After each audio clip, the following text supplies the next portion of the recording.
Hello students, welcome back to your own learning platform Vedika Commerce Classes. Today we are going to solve a question of dishonor of bill.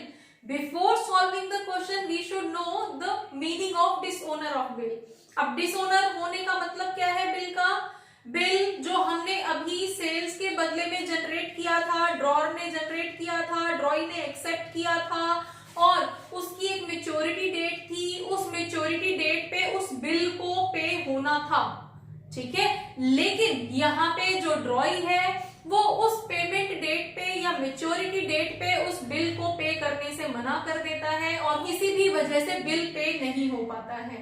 तो उस case में हमारी जो liability है again वापस ड्रॉई के ऊपर चली जाएगी और वहां पे हम जर्नल एंट्रीज किस तरह से करेंगे वो चीज हम यहाँ पे करने जा रहे हैं, ठीक है। तो बिल जनरेट होने के बाद में बिल का डिसओनर होना, बिल का बाउंस होना, उसके वजह से हमारे ड्रॉर के अकाउंट पे क्या इफेक्ट पड़ेगा और ड्रॉर के अकाउंट पे भी कब अलग अलग सिचुएशंस में पढ़ा था हमने।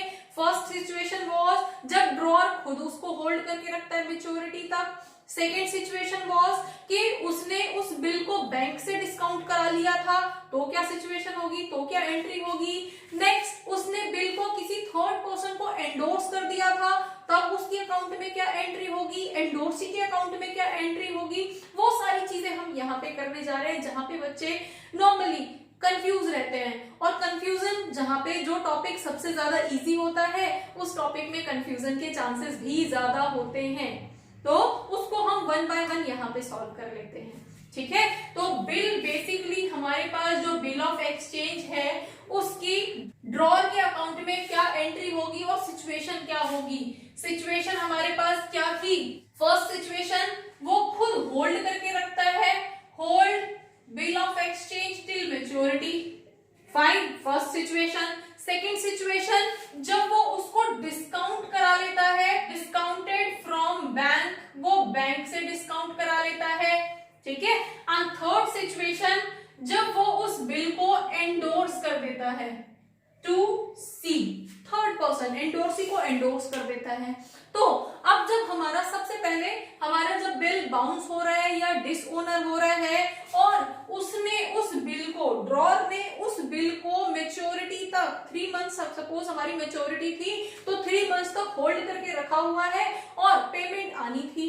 तो जो हमारी फर्स्ट एंट्री सेल की हुई थी, जो हमारे बिल जनरेट होने की हुई थी वो तो वही रहेंगी। मेनली इफेक्ट किस पे आएगा, पेमेंट वाली ट्रांजैक्शन पे आएगा। तो पेमेंट जब होती थी तब हम क्या एंट्री करते थे, कैश आता था किसके बदले में, बिल्स रिसीवेबल के बदले में। तो हमारी एंट्री क्या होती थी, cash account debit to bills receivable, है ना, बिल्स रिसीवेबल के बदले में पैसा आया है। लेकिन यहाँ तो पैसा आया ही नहीं। अब हमारी वापस लायबिलिटी किस पे चली जाएगी, हमारी वापस लायबिलिटी जो है वो ड्रॉई पे चली जाएगी और वो जो ड्रॉई था वो ड्रॉई वापस से हमारे लिए डेटर हो जाएगा, ठीक है। तो हम ए हमारा ड्रॉर है, बी हमारा ड्रॉई है और सी हमारा एंडोर्सी है। हम नॉर्मल यही फिनोमिना लेके चलते हैं। तो हमारे पास जो यहाँ पे डिसओनर की एंट्री होगी वो क्या होगी, बी जो हमारा ड्रॉई था वो ड्रॉई हमारा वापस से डेटर बन जाएगा और किसके नाम पे, बिल्स रिसीवेबल के नाम पे, ठीक है। जो बिल्स रिसीवेबल के नाम पे हम यहाँ पे पहले कैश लिखते थे ना, तो अब बिल्स रिसीवेबल के नाम पे कैश तो आया नहीं, तो कैश नहीं आया तो फिर किसका नाम लिखेंगे, हम वापस से उसी ड्रॉई का नाम यहाँ पे शो करेंगे, क्लियर। अब सेकेंड, अगर मैंने वो डिस्काउंट करा लिया होता बैंक से तो डिस्काउंट कराने के बदले में तो मुझे पैसे मिले होते। तो डिस्काउंट की एंट्री हमने क्या की थी, हमें कैश आया था, सपोज हमारा अगर 1000 का था तो उसमें से कुछ पैसे डिडक्ट होके, डिस्काउंट चार्जेस के नाम पे कुछ पैसे डिडक्ट होके हमारे पास कैश रिसीव हुआ था और वो बैंक ने दिया था। तो हमारी एंट्री क्या थी, cash account debit, discount account debit to हमारे बिल्स रिसीवेबल के नाम पे ये पैसा आया था। अब डिस्काउंट तो हो गया, लेकिन जिस टाइम पे पेमेंट होनी है, अब बैंक भी तो वेट कर रहा है ना कि 3 मंथ्स कंप्लीट होंगे, मेच्योरिटी डेट होगी, तब उसे पेमेंट रिसीव होगी। अब मेच्योरिटी पे वो बिल बाउंस हो गया, तो अब बैंक किसके पास भेज देगा? बैंक वापस से ड्रॉअर के पास उस बिल को भेज देगा। और ड्रॉअर किसको शो करेगा? ड्रॉअर हमारे लिए यहाँ पे एंट्री क्या होगी ड्रॉअर के अकाउंट में? ड्रॉइंग। और ड्रॉइंग हमारी क्या था? बीज अकाउंट डेबिट टू, अब जो भी हमारा बैंक था, ठीक है। और इसके अंदर हमारे पास कौन से अमाउंट इंक्लूडेड होंगे? जो भी हमारे बिल्स रिसीवेबल का फुल अमाउंट था। अब फुल अमाउंट क्या था हमारा? सपोज 1000 था, 1000 बिल था, लेकिन मुझे 1000 तो नहीं मिले थे, सपोज 100 रुपीज कम होके मिले थे, तो 900 मिले थे, 100 का डिस्काउंट हो गया। लेकिन यहाँ पे जो अमाउंट आएगा वो पूरा का पूरा वही अमाउंट आएगा जितने का बिल था।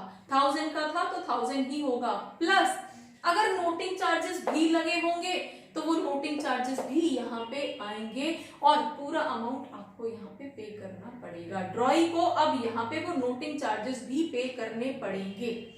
क्लियर? नेक्स्ट हमारे पास आता है एंडोर्स कर दिया गया है। अब ए के पास बिल था, बिल ने किसी सी को एंडोर्स कर दिया। अब एंडोर्स सी वेट कर रहा है 3 मंथ्स के लिए मेच्योरिटी के लिए। अब मेच्योरिटी के टाइम पे बाउंस हो गया, तो अब सी क्या करेगा? सी वापस से बिल को ए के पास भेज देगा, ड्रॉअर के पास भेज देगा, और ड्रॉअर अपने अकाउंट में क्या एंट्री करेगा? नाउ ड्रॉअर के लिए तो 2 सिचुएशन आ जाती हैं। अब उसके लिए जो ड्रॉई था वो उसका डेटर है और उसको पेमेंट करनी थी सी की, तभी तो एंडोर्स किया था, वो उसका क्रेडिटर है। तो इसके अकाउंट में मेनली एंट्री क्या होगी? यहाँ पे एंट्री हो जाएगी B's account debit to C's account, ठीक है। बी के अकाउंट को डेबिट किया जाएगा, बी डेटर है और सी क्रेडिटर है, तो उसके अकाउंट में यहाँ पे हम इस तरह से एंट्री शो करेंगे। और अमाउंट क्या आएगा? अमाउंट हमारा टोटल चार्जेस आएंगे। टोटल चार्जेस मींस बिल का अमाउंट प्लस उस पे लगने वाले एक्स्ट्रा नोटिंग चार्जेस, सब टोटल करने के बाद में जो अमाउंट आता है वो अमाउंट यहाँ पे लिखा जाएगा, ठीक है। और यही बिल ड्रॉअर ने सेंट फॉर कलेक्शन भेज दिया, बैंक में कलेक्शन के लिए सेंड कर दिया। तो अब हमारे पास एंट्री क्या रहेगी? यहाँ पे फिर वो हमारा बीआर तो बचता नहीं है। अगर कलेक्शन के लिए भेजा है तो हमारे पास सेम जिस तरह से ये एंट्री है सेम वैसे ही एंट्री रहेगी, बस बीआर की जगह क्या हो जाएगा? बैंक सेंट फॉर कलेक्शन या बिल सेंट फॉर कलेक्शन, ठीक है।